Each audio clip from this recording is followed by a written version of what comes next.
Today is Monday, January 12th. I'm Mimi Fotz, and this is Hello from the Van. Parents, today's episode is about 15 minutes long. Our episode today comes from a game, and the game is called Car Rainbow. The whole purpose of the game is you take the rainbow and you then try to find cars in each color. Parents, this is a lot like the alphabet game that you do with signs, but it's with car colors. It has become increasingly hard to do a car rainbow, especially on road trips. Today, our big question is, why are all modern cars the same bland colors? What happened to color in the automotive industry? And why is the child's game, Car Rainbow, so difficult to play these days? The first thing I had to do was research vehicles. Here's the important stuff. Cars have been around for about 135 years. On January 29th, 1886, Carl Benz, yes, of Mercedes-Benz, applied for a patent for his vehicle powered by a gas engine. The patent is regarded as the birth certificate of the automobile. Automobiles, as they were originally called, were normally made of wood and brass and were not painted. It was not until the turn of the century that we really got into painting cars on the regular. American Henry Ford in 1908, so about 30 years later, started what's called mass production. Basically, he started an assembly line, so each person takes one part and they do that one part over and over and over again. So rather than a bunch of people working on an individual car, it was a bunch of people working on one individual part. And the car would move rather than the people. Henry Ford starts this assembly process and he starts to mass produce what's called the Model T. Over 20 years, 15 million of these Model T cars rolled off the assembly line, making Ford the largest automobile producer in the world. By 1914, there were over 1 million cars in the U.S. alone. So he started in 1908.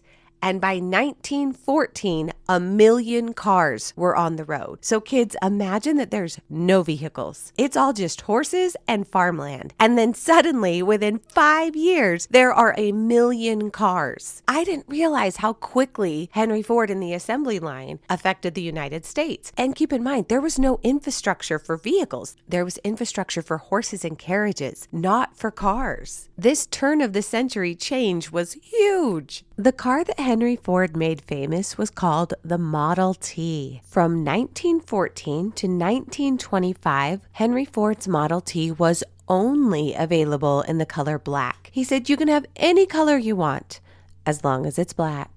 This wasn't because other colors didn't exist. It was for efficiency. If you're making a lot of cars and all those cars are the same color, it's a faster process. You don't have to change colors, change paint, change anything. You just make all the cars the same color. After 1925, Henry Ford added green, red, gray, and blue. So that's the brief history of the car. The other important thing, where did cars come from? They were modeled after carriages, right? That were drawn by horses. And carriages were made of wood, and this wood was not painted with the type of paint that we think of today. It was made with oil-based paint. So the paints that went on these new Model T Fords would fade in the sun. So they would start as black or brown cars, and within a few months, they would actually turn yellow. So paint had to change as well. Sunlight is a great disinfectant, but also come to find out those UV rays are real harsh on paint. So colors had to change. We didn't get brown, really, like a nice brown that didn't fade until the 1930s. The other thing that was happening in the 1930s was what's called the Great Depression. We'll talk about it more later, but basically it was a really sad time where a lot of people didn't have jobs and there wasn't a lot of food or money to go around. Because no one had any money, they had to get very creative. So around this same time, there was a lot of aluminum. So the aluminum was cut into flakes and then added to the paint, and the paint was actually sparkly. So before we got red, orange, yellow, green, blue, indigo, violet, we got sparkly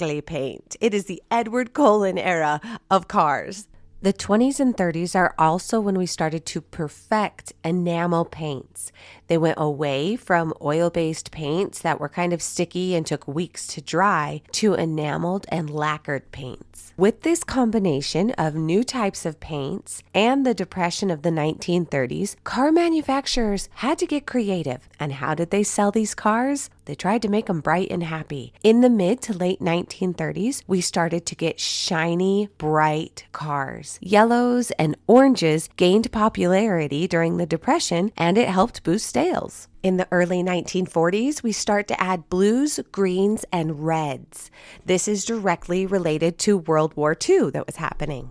If you think about the paint colors that are used in war, blue, green, and red, that's right. It's the same colors. They basically said, hey, we got a lot of this because we're using it for war. We might as well use it domestically or use it locally. So that's the first 50 years of cars and paint. But then the 1950s hit, and this is where things changed. War was over. The entire world is celebrating. And automobile design reflects this adventure, the success of like, we won the war. Let's celebrate. People want personalized colors. They want bright colors. They want happy, flashy colors. This is when we really get into it. If we go back to Benz, yes, the originator, his company reaches 100,000 cars manufactured in a single year. In 1956, Benz expands their color range. This includes 26 single colors and 23 two-tone paint schemes. So if you're buying a car from Benz, you can get 49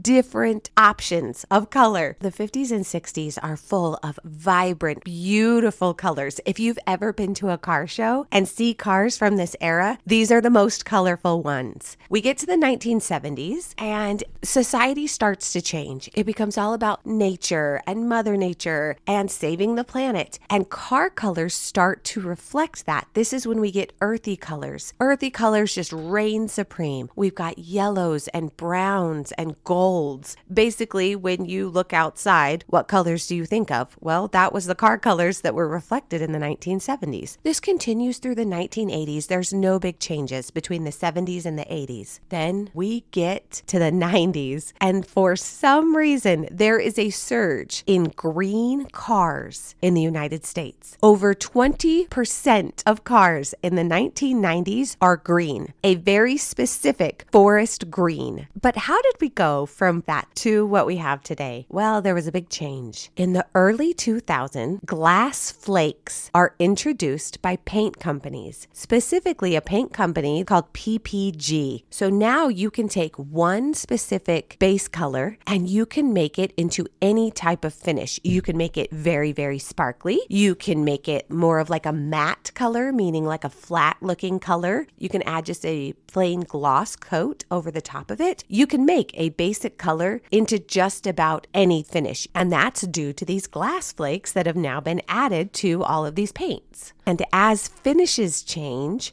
manufacturers started to pull colors from their assembly lines. So what about modern colors? What are the statistics for today? How many colors and how many cars? Well, I would love to tell you. Let's play a guessing game. 39% of cars on United States roads are one color. If you had to guess which color that is, what color do you think it is? I'll give you 5 seconds. Which color did you guess? Was it white?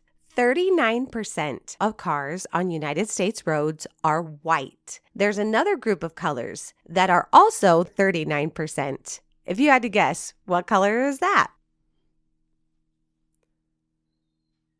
Did you say black or gray? Then you would be correct. That's right. According to a market research report from 2024, 78% of cars are white, black, or silver. 9% are blue, 7% are red, 2% are green. That's a drastic change from the 20% of cars being green in the 90s.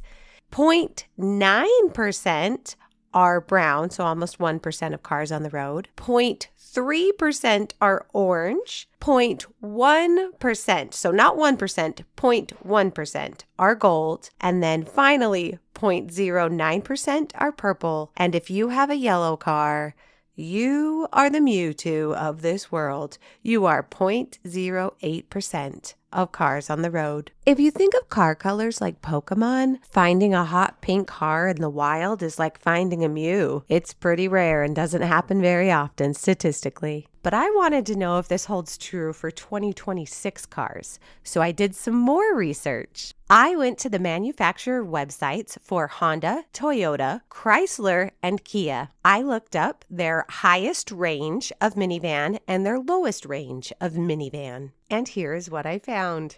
All four manufacturers offer their vans in basic colors: black, white, and gray. If you would like to buy a minivan that is easier to find in the Costco parking lot, it's going to cost you about $500 extra over the cost of your already very expensive minivan.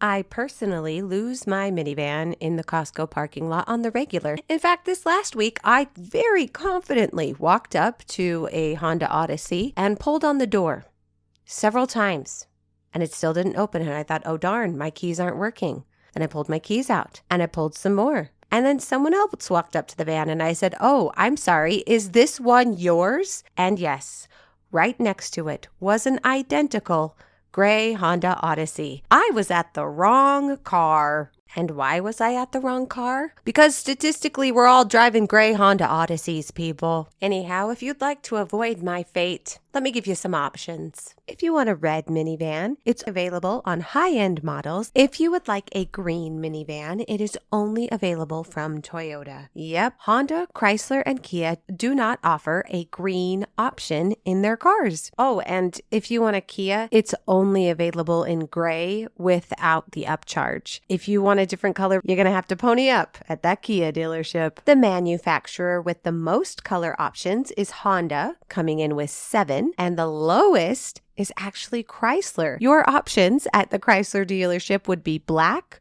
white, silver, blue, or red. And despite this very limited color range, all four manufacturers will charge you extra for what they deem unique colors, like pearl and gray and anything besides more gray.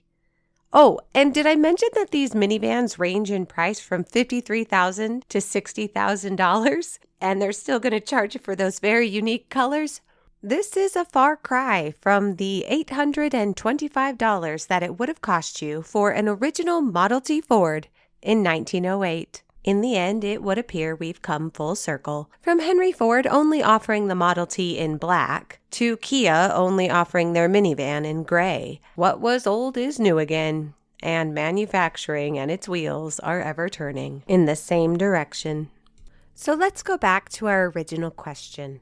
Why is it so hard to play Car Rainbow these days? It has to do with two things: cost and profit. It saves on costs to have all cars be the same basic color or to only offer one color. And you make more profits if you charge people $500 every time they want a unique color. As you drive around and ride around with your parents, look at the cars around you. Be aware of those surroundings. Pay attention. What kind of cars have different colors? Why do you think? And where do you think car colors are going today? Do you think that we're headed for more color or less color? Do you think it's helpful or not helpful to have all cars the same color? Either way, I hope that your future road trips are full of very easy car rainbows. I'm Mimi Votts, and this has been Hello from the Van. Parents, did you know that we have study aids on our YouTube channel? Do you just need something to put on for ambient noise with a countdown for 20, 15, 10, 5 minutes maybe? Do you need a kid-safe 1-minute timer? We have all of those on our YouTube channel. They are meant to be soothing meditation aids for kids as they study. We also have a 30-minute Christmas timer with a Christmas tree and ambient noise. We will be adding more study aids in the coming weeks. Thank you. And now it's time to cite our sources. All research was done by yours truly. Our references are PPG, The History of Automotive Colors by PPG Paints, CNBC's article, Most Cars Are Painted One of These 4 Colors and Here's Why by Robert Ferris from 2022, Toyota.com, Automobiles.honda.com, Chrysler.com, and Kia Automobiles.com. Other references include The Model T by Ford.com, the Model T Forum, And finally, barnfinds.com, 85-year-old paint, 1930 Ford Model A's.